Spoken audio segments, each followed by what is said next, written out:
sekarang kita masuk ke ini, Bert. Sekarang kita masuk ke masalah JKP, Bert. Jaminan kehilangan pekerjaan. Itu kan program baru ya di BPJS ya. Kalau Robert sebagai lawyer ketenagakerjaan melihat hal itu gimana sih pendapat Robert? Ini kan memang sesuatu yang wajib kan. Jadi mungkin baik yang kalian nanya, waduh ada JKP lagi nih. Itu berarti ikut tambah kontribusi nggak nih? Gitu kan. Jawabannya adalah nggak. Jadi tidak ada kontribusi tambahan baik dari pengusaha maupun buat karyawan dengan adanya JKP ini. Tetapi JKP ini tetap wajib hukumnya, gitu. Jadi buat mereka yang sudah didaftarkan di jaminan sosial lainnya, secara otomatis terdaftar di JKP ini, secara otomatis, gitu.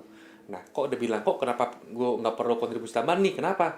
Karena ini ditanggung oleh pemerintah sebagian, dan sisanya itu merupakan rekomposisi dari kontribusi kecelakaan sama kematian kalau nggak salah gue lupa. JKM. Gitu. Nah, itu rekomposisi. Jadi intinya no additional contribution baik dari pengusaha maupun dari karyawan. Nah, kalau bicara benefitnya ada 3 kan? Cash, terus akses ke pasar kerja sama pelatihan. Kan? Kita yang pengen gue bahas di sini tuh yang cash. Mungkin dulu denger kan zaman-zamannya Ciptaker segala macam, pokoknya nanti JKP ini memberikan cash benefit sebanyak 6 bulan gaji. 6 bulan gaji kan. Nah, jangan salah paham. Itu betul. Tapi satu, untuk tahun ini besarnya gaji yang dihitung adalah maksimal 5 juta. Gitu. Jadi kalau gaji lo 100 juta, tetap aja 5 juta yang dibayar. Gitu. Itu pun juga nggak 5 juta full. 45%. Dibagi 2. Ya kan? 3 bulan pertama itu 45% kalau nggak salah. Iya, 45. Terus 3 bulan yang kedua 25%. Itu. Jadi bukannya yes, 6 bulan gaji gitu kan. Gaji gue 30 juta, dapat 6 dikasih 6. Enggak, salah itu. Gitu. Jadi ini kayak jaminan pensiun lah. Jadi kan udah di cap ya. Jadi ini kalau jaminan JKP ini yaitu 5 juta itu akan dievaluasi tiap 2 tahun gitu. Dan dibayar memang maksimal 6 bulan, 3 bulan pertama 45%, 3 bulan yang kedua 25%, gitu. Jadi mungkin secara singkat kayak begitu. Nah, tapi juga ada syaratnya juga sih. Pertama, dia itu memang di PHK, ya. Jadi kalau dia resign, terus kalau dia meninggal, terus permanent disability, terus berakhir kontrak itu nggak dapat jaminan JKP ini gitu. Dan dia punya ada statement bahwa dia willing to work. Sama pensiun satu lagi kan. Sama pensiun juga ya. Gitu.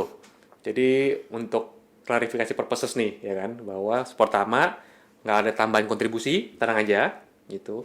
Kedua, gaji yang di cap 5 juta untuk sekarang. Dan itu bayarnya pun di 45% dan 5%. Gitu, Mas. Jadi kalau misalnya manajer dengan gaji di atas 50 juta, 5 juta aja dia. Jadi sebenarnya boleh dibilang nggak menguntungkan bagi orang tersebut ya. Kalau yang dihitung cuma 5 juta, sedangkan gajinya di atas 50 juta gitu misalkan. Iya sih, iya. Ya maksudnya, ya lumayan aja lah. Kan maksudnya menguntungkan apa enggak, ya ini additional kan. Toh ini juga basically no additional contribution, ya kan. Baik dari pengusaha maupun dari karyawan. Terus meskipun mungkin ya kita lihat dari mana nih, perspektif mana nih. Mungkin kalau buat karyawan yang gaji tinggi, ya ini pasti ini mah buat permen doang gitu. Katanya kan mungkin buat orang yang penghasilannya tidak terlalu tinggi, ini merupakan juga tambahan additional benefit lah yang cukup banyak mungkin buat orang tersebut gitu sih.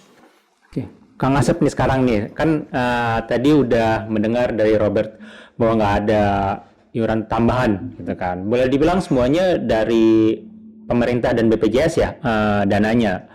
Dan kalau begitu pemerintah sudah membantu lah untuk hal ini, untuk JKP ini. Untuk dari perusahaan melihat hal ini berarti menguntungkan, membantu atau gimana nih? Ini kita apresiasi lah ya maksudnya dengan JKP ini, karena baik dari sisi pengusaha ataupun kita sebagai pekerja pun ini walaupun memang nominalnya tidak besar untuk sebagian kalangan, tapi sebagian kalangan ini sangat membantu rasanya ya. Karena apa? Hal yang tidak ada dan kita tidak mengiur tambahan tadi yang Bang Robert sampaikan, baik itu dari perusahaan maupun dari si pekerja, tapi kita dapat tuh ketika kehilangan pekerjaan. Nah, dan syaratnya aja paling kan syaratnya yang harus dipenuhi gitu loh. Ada bukti PHK-nya, terus kemudian memang dia willing to do untuk bekerja lagi, ada gitu loh, mau untuk bekerja lagi. Sehingga makanya kalau misal yang mengundurkan diri terus meninggal, pensiun, itu dia nggak berhak atas JKP. Lalu gimana nih kalau perusahaan kan, pengusaha tuh biasanya ada PB tuh, proses bipartit, ya udah deh lu mengundurkan diri, berarti gua nggak dapet JKP dong. Gitu kan. Nah, pinter-pinter lah ngebuat PB-nya kalau kayak gitu, nggak usah di stated mengundurkan diri di situ, berakhir hubungan kerja aja. Gitu loh. Gitu. Jadi lebih ke situ sih teknisnya, tetapi ini hal yang menurut saya sebagai take and give kali ya, dengan 15% hilang gitu loh. Pemerintah dalam ini melalui BPJS Ketenagakerjaan nginjek nih terkait dengan JKP ini untuk rekan-rekan pekerja yang memang kehilangan pekerjaan. Jadi spiritnya menurut saya patut diapresiasi, dan ini bagus lah untuk semua ya, bukan hanya untuk pengusaha tetapi untuk pekerja juga rasanya ini bagus gitu. Jadi boleh dibilang PP ini, kalau misalnya orang bilang mengurangi formula, ada yang dikurangi formula pesangon, tapi ada juga yang dinaikkan manfaatnya, kayak PKWT, ada JKP, jadi seimbang ya sebenarnya. Betul ya, kalau seimbang nggak seimbang ya itu Seimbang relatif ya. ya. Kita kembalikan kepada netizen yang budiman. Ini membuka investasi juga kan, tapi kan juga sebenarnya tidak terlalu memberatkan perusahaan di saat PHK gitu kan. Mungkin Robert ada kesimpulan nggak atau tanggapan akhir dari PP ini, bagaimana Robert? Oke, kesimpulannya sih satu, memang saya sarankan bahwa semua perusahaan sekarang harus melihat lagi nih, merevisit lagi segala employment documents-nya satu, ya kan, untuk mungkin mereview, mengamend perjanjian kerjanya, PP atau PKB-nya segala macam. Terus juga harus to be mindful untuk mungkin mereka yang dulu mindsetnya bahwa gua hire PKWT, pas kontrak berakhir gua nggak perlu bayar apa-apa. Nah sekarang gua perlu bayar apa-apa nih.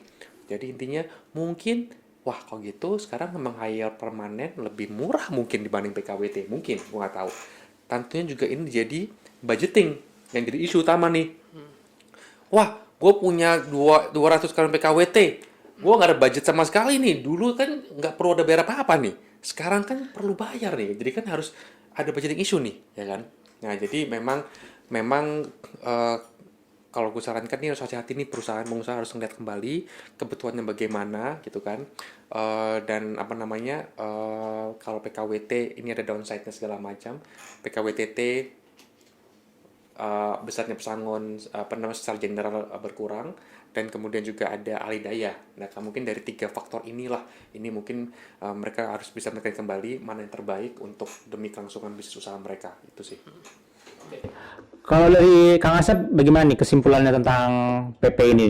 Ya pasti ada pro kontra ya, kalau misal dari pengusaha maupun dari pekerja, ada satu hal yang memberatkan pengusaha, meringankan pengusaha, mempermudah. Satu sih dari pekerja, terutama pengupahan ya, pengupahan yang sektoral itu pasti jadi isu banget itu untuk di padat karya.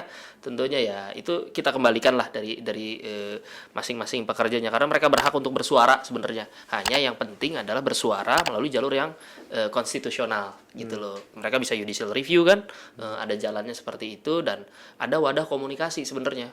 Untuk pengusaha sebenarnya ini satu sisi untuk kita memikirkan ulang gitu loh kondisi perusahaannya yang terbaik buat pekerja. Jadi yang terbaik bukan hanya buat pengusahanya aja, buat pekerjanya juga kita harus perhatikan apakah policy yang kita buat itu dengan adanya Undang-Undang Cipta Kerja yang menjadi peluang bisa mendorong produktivitas di internal perusahaan. Jadi ya dikembalikan, tadi benar dicek tuh semua dokumennya yang tadi Bang Robert sampaikan, itu satu. Kedua, dipikirkan mana yang bisa menjadi peluang untuk memajukan kemajuan perusahaan gitu loh.